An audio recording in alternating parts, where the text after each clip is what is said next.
Na ebiete. Ebiete, mais bien que ebiete ba nommé premier ministre. Yo zo zelani ni pona. Na so c'est là. Et là on a so c'est là parce que ba parents ba sala bato yo ba longo l'esprit ko defaka mapana coin. So ya longo libiso ma et de wana ko defaka mapana coin. Na ba secret to lia ka 12h to la ta kitoko ba papa ba tsaka paiement na bango. Si et que nous mona le 30 jours après wana ndena ko sepela fort. Ya wana na lobi lisusu boye ke ba konzi ba ke ba parents ba tsaka ba $100 mais bana classe nerval na bango $100. Siko 3 mois ya papa soka tuka 1 mois na 3 mois ya mwana na classe a futa ngo ndenge kani. Balobi que il faut d'abord organiser des élections. Si yo lobi ne que abongisa nanu vie sociale ba salaire à ba parents. A okoko sala on attend muki ba pesi. Mais eloko ya liboso na koki koloba boye. Soko uti ne bandeli. Tio comme na finale, lero uti na ne bandeli tio oya ko sukisa. Na katikati wana soko sala 10 ans. Soko sali 5 ans. Omoni biloba lo bezoya. Ata match soko zo beta. Premier mi-temps ça, deuxième mi-temps pesaka. Foye ba kena premier mi-temps na beta ngindeni est-ce que ba kumisa yo ba kumisa itena deuxième mi-temps fona sala nini fona changer jeu pona koka ko chabi na kantina ba match pesa la ka bongo ne pas to so kena sikoyo et pas ya passe pas na biso za ka vie sociale ko lata ko lia ko mela au courant au nini ato sal no santa biso tal biso ta mo mutinyo sa bota ma politicien ta mais ba bien place na ende fa ba tia caméra siko caméra ba tete yo monde mais toute l'autorité vient de dire qu'il faut continuer à se faire pas nzambe ko lala na ko lamuka. Yoko le ba est-ce que mutata mona nzela po beta ka libako? Mais siko beti libako ah na beta libako mutata mona po beta libako tout à l'heure. Okati ko sala ka accident, il faut ka ba tout na mutuka. Caméra lobi que yé ba ambition na eza rosa président de la République. Sur otali tota siko caméra président de la République. Est-ce que ça malam? Oh. Maintenant, le but c'est qui camère à cause du président de la République. J'aime ta lobby mais nzambete. Mais na éviter parce que nana sala action mon côté on a la mona payé ngata pays ni rien. C'est bino bato rocha ça bino cop na bino hein. Bisa ba congolais so botel misi 50 ba loba. O mala kama msusu 10 ka ba lobi oui 40 ba lobi non.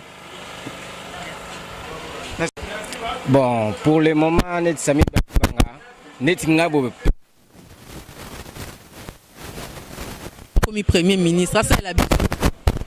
Comme bati premier ministre, ceux qui ont la capacité, il y a qu'à diriger Congo oyo.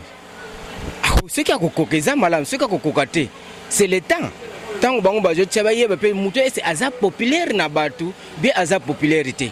Est-ce que nini oya sala oya sepeli ça vraiment bat o bat bazala qui convaincu muto yo place o batie a kozala pe na makasi ya ko convaincre population. Puis ce problème c'est ça ya ko convaincre population. Oza na makasi ya ko convaincre population. Surtout ça convaincu te. Sikoyo tina na ye kozala nini? To yebite akokoko bien akokokate. Eza musala. Ceux qui atanga oya tangela yango wana, eza malame ceux qui te. Bon. Tebite to kosuka wapi? Biso nyoso banda kozela, bat nyoso banda kozela ka ke faye batia Vital Kamerhe. Batie Vital Kamerhe te. Skopona yo omoni suka suite ya Vital Kamerhe nde. Bon, ce qui kota na gouvernement to kota te. Bon, pona Vital Kamerhe pona ngai akoy ko kota te puis ça ki na kanwana. Quel que soit à kota ki sur na kanwana. Tango ya koti ayebi loko nini abimelaki kuna siko soki azongi lisusu ayebi tina yemo kwa zozongela pisa tango bimi esika wana ndenge waze kwa yemba soki moni muto ya kima yo azongeli yo ayebi tina oyo azongeli yo yeso ki akima ki siko azongeli lisusu kuna yemo kwa ayebi bo siko yo wawelela ki poste wana bache yete akutikwa ko lobani na vanda calme ya lobi ke ambition na eza mingi ko za président non soki akoza la président eza nango mabete eza nani nzambe nde mutapesa ka pouvoir eza biso batu te mais nzambe nde mutapesa ka pouvoir ceux qui nzambe apesi balobaki yenda kozala président wana eza nzambe biso tokotala nde nzambe oyo azolakisa biso nani sur le loba biki Vital Kamerhe za président Monica dirige mboka malamu balobi te Ce qui toque na élection, abimi. Si supposons que Vital Kamerhe est président, au monde qu'on dirige. Bon, ce qui, comme tout le monde a dirigé bien, puis c'est Razaki dans l'Assemblée, n'a pas bien, bah vraiment te banaï kolanda, bah plénière ou news. Ce qui peut à côté, na mayelo azanango, na ndenga dirigé qui Assemblée, on a pu sa banaï na bocabonité, au majorité bien opposition à Kabola quitté. Mais ce qui peut à côté na pouvoir ou na, tu es bien que à cause la malam. Merci. Mbote maman. Bah nommé Badi Banga Sami Premier ministre. Oyebi. Te na bien.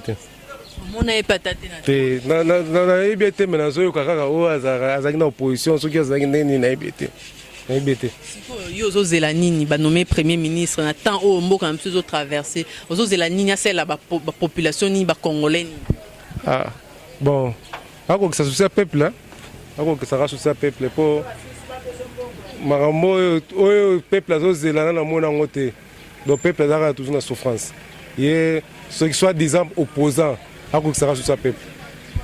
Souci en cas ces nini concrètement. Mais batala mtuna longité faut tamtuna les boumou. Tamtuna les longité. Tamse longité la santé mais les boumou na la vide. Oui batte. Nene. Mais faut tanga les boumou. Siko batu mingi banda ko zela ke Vital Kamerhe ndé abima. Yo moni avenir politique à Vital Kamerhe ndé ni. Ah beti li banda. Bon, ça peut être na bango te bi je mbuto na sache les dames. Comme c'est quoi ça na bango. Oh, Mobutu a beta dame na sima, a beta dame, va les dames na bango. Ba sala ko ba mo. Ba on ba kolombo ka ba sala. Vital Kamerhe a bien ambition na eza plus et l'équipe même primature, c'est-à-dire la même président de la Soka lota kango, anga ozala proposant. Soka lota kango anga ozala proposant. Moni a ah ba on so ba sala ka o ba sala. OK. Non, personnellement, c'est à peine de connaître M. Sami Badi Banga lors de sa nomination à la primature, à la tête de la primature. Mais attends la TV non, je ne le connais pas. Siko attente nini oyo bozanango tozanango pour un nouveau premier ministre. Ben, on va voir quand même ses œuvres. Nous, on a pu attendre, on attendait un premier ministre qui est vraiment de l'opposition, mais on voit une personne qui n'a pas des œuvres réelles au niveau de l'opposition. On va voir un peu comment la fin va justifier les moyens par rapport à ses œuvres. Non, mais on doit avoir des attentes quand même. Vous attendez quoi de lui? Ben, personnellement, je ne dirais rien par rapport à lui parce que je ne m'attendais pas de lui d'abord à la tête. Vous attendez à qui? Vraiment de l'opposition réelle qui est reconnue parce que nous, la population, on est à l'écoute des ordres de l'opposition. Mais quand nous sommes victimes du Premier ministre qu'on ne reconnaît pas ses œuvres au niveau de l'opposition, c'est un peu malheureux à ses propos. Mais voyons voir quand même comment il va pouvoir diriger la primature. Vital Kamerhe était pressenti à ce poste. Comment voyez-vous son avenir politique? Ben, Vital Kamerhe, à ses propos, je ne dirais pas trop parce qu'il a assisté à l'accord de l'OIA. Je ne sais pas qu'est-ce qui s'est dit là-bas, qu'est-ce qu'ils ont signé. Et je ne sais pas son avenir politique. Qu'est-ce qu'il pense? Est-ce que vous voyez quand même qu'il va aller de l'avant après cet accord et ce dialogue? Ben, espérons d'abord voir le gouvernement en place qui serait établi par M. Badi Banga. Et nous allons voir comment on va procéder la transition pour aller aux élections. Voyez-vous un jour Vital Kamerhe à la tête du pays en tant que président? Ben, mon opinion à ces propos-là, je dirais ceci, c'est pas impossible parce que c'est un citoyen, c'est un fils majeur du pays. Mais nous voulons une personne qui pourra ramener le pays à un arrangement qui pourra aider nous, la jeunesse d'aujourd'hui, à évoluer. Ce n'est pas seulement la politique des mots. Vous pensez qu'il ne sera pas à la hauteur? Bon, disons, ils ont eu plusieurs opportunités à la tête de ces pays qui n'ont pas pu régulariser nos problèmes. Et maintenant, nous voulons vraiment un changement au niveau du gouvernement. C'est pour cela la population aujourd'hui s'élève pour protester à des situations politiques. Vous comprenez un peu quand je dirais, je crois que c'est bon. Oui, mbote maman. Nommé président a nommé Sami Badibanga, premier ministre. Oyebi. Oui, nayebi tango azalaki na président ya na l'Assemblée nationale ya groupe parlementaire IDPC allié nayebaki nde wana. Sikoyo étant que comme a nommé premier ministre, tout souhaiter la bonne chance et que raison d'État est primée, c'est-à-dire pour le moment nous avons besoin des élections apaisées et crédibles, si je peux m'exprimer de la sorte. Donc le peuple n'attend que des élections apaisées et crédibles. Donc cheval de bataille nae qui a organisé les élections et qui est malamo que ba moyen pays à la mis tous les moyens soient mis à sa disposition pour que ces élections puissent être organisées dans les timings et surtout que toutes les conditions soient réunies afin que le peuple congolais puisse aller à l'alternance, comment dirais-je, politique en ce sens. Est-ce que mon les qualités relever les défis par exemple?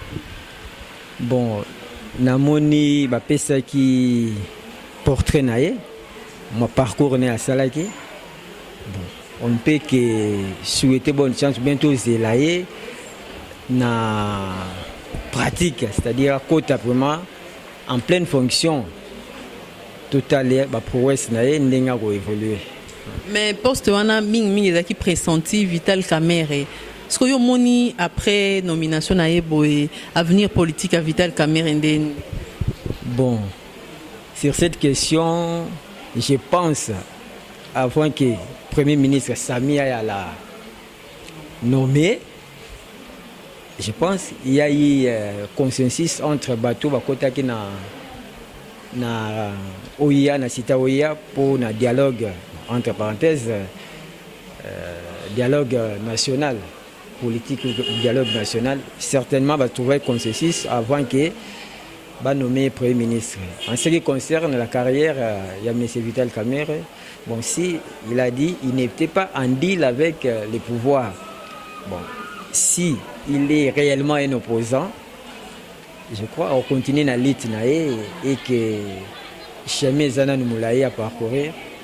Comme on dit que non, le poste de Premier ministre et avec une unité, il vise plus haut, c'est-à-dire la présidence. Voyons voir ce que l'avenir va nous réserver. Voyez-vous un Vital Kamerhe à la tête du pays? Bon, tout le monde a ses ambitions.